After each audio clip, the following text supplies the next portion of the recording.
We know how to decompose tensor products of the defining representation into irreps. So on the right hand side here we get these direct sums where all the Young diagrams with the corresponding number of boxes show up.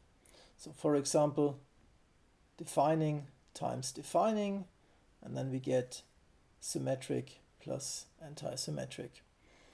Or the threefold tensor product of the defining representation, we get all these 3-box Young diagrams, and this one here in the middle, this shows up twice.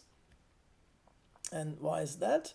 That's because we know that for each standard Young tableau, we can write down a Young operator, and that gives us an irreducible invariant subspace. So we can decompose everything in terms of the standard tableaus, and there are 2 tableaus of this shape. So we have the 1, 2, 3 and 1, 3, 2. So that's why we have these 2 copies here. And if we continue like this, I don't want to write several copies of the Young diagrams. So for the 4-fold tensor product, we also get again all the 4-box Young diagrams here, and now these orange numbers are count the number of standard tableaus for the given shape. Okay, now some heuristics. Let's think about this first thing here as taking this second box and adding it to the first box. So we can either add it on the first row or on the second row, so on the first column, and then we get these 2 results. We can also think about going from line 1 to line 2 by attaching one more box to the things which we got up here. So let's try this. Let's say we have defining times another defining representation. So we know what the first product is. That's symmetric plus anti-symmetric times another defining representation. And now what can we do with this light blue box here? Well, we can add it to this first diagram on the first row, or we can add it on the second row.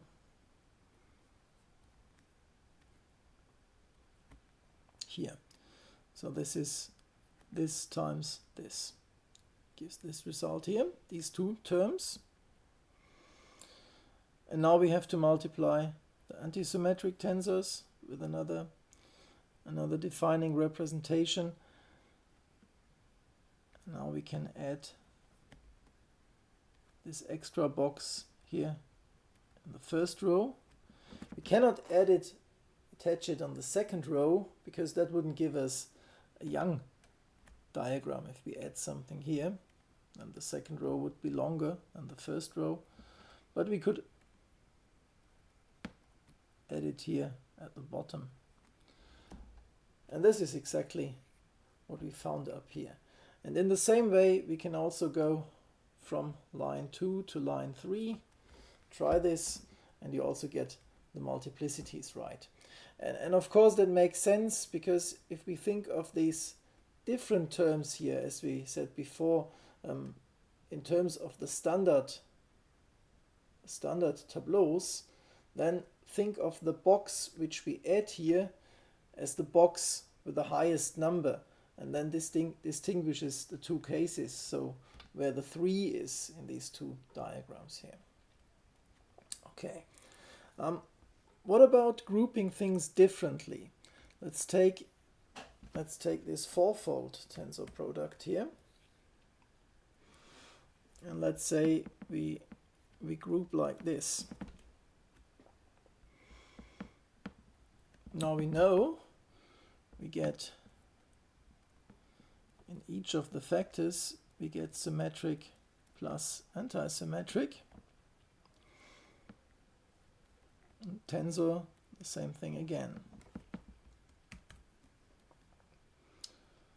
Okay, so is there also a rule for how we have to add these extra boxes from here to the first diagrams? So the idea is, can we now do something like this? Symmetric times symmetric plus, now I need some braces here, plus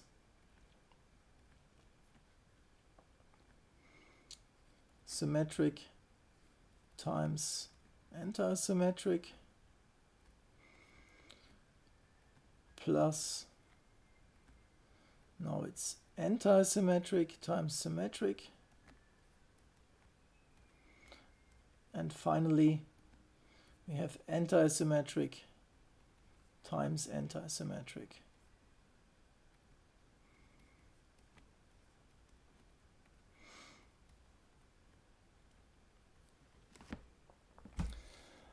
Okay, let's look at the first term in this sum here, this first bracket. We can take the two light blue boxes and add them here on the first row. Or we could say add one box on the first row and one on the second row. The result would look like this. Or we could add both on the second row. Should give this result here. And now we might be tempted to add one here and one below. But what would that mean? We have here, when we think of the tensors we construct, we have something symmetrized in two indices here. And if we write it like this, we would anti-symmetrize in these two indices here. So that term, where we take the two light blue boxes and add them on row 2 and row 3, that's something which we don't expect to be there. So we stop here. Now we take the next term. So here we have symmetric times, and now times anti-symmetric, this one here. Similar argument, we wouldn't want to do this because something that's anti-symmetrized here shouldn't be symmetrized in the next step. So that's not an option, but we can add one here and one here. Or we can add both boxes here at the bottom. Now what happens with the third term? We expect to get the same diagrams from this product and from this product, but let's see if this works when we argue heuristically like this again. So we can take the two boxes and add them on the first row.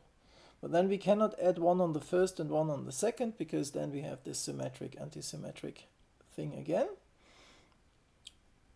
But we can add one on the first row and one on the third row. Okay. And finally, last term here is anti-symmetric times anti-symmetric. So what can we do here? We cannot add both boxes on the first row, but we can add one on the first and one on the second row. Now we can add one box on the first row and one on the third row. Or we can add both boxes below the first two boxes, like this, down here. And now if you count, we have 1, 2, 3 diagrams of this shape here. Or we have 1, 2 diagrams of this shape, and we have again 3 diagrams, different color, 3 diagrams of this shape. like here. So there are some rules on how we can decompose tensor products of two arbitrary Young diagrams, and we see here roughly what kind of rules there should be, and if you investigate this a bit more carefully, then maybe the rules come out slightly more complicated. They are listed on the instruction sheet, but that's the idea behind what comes next.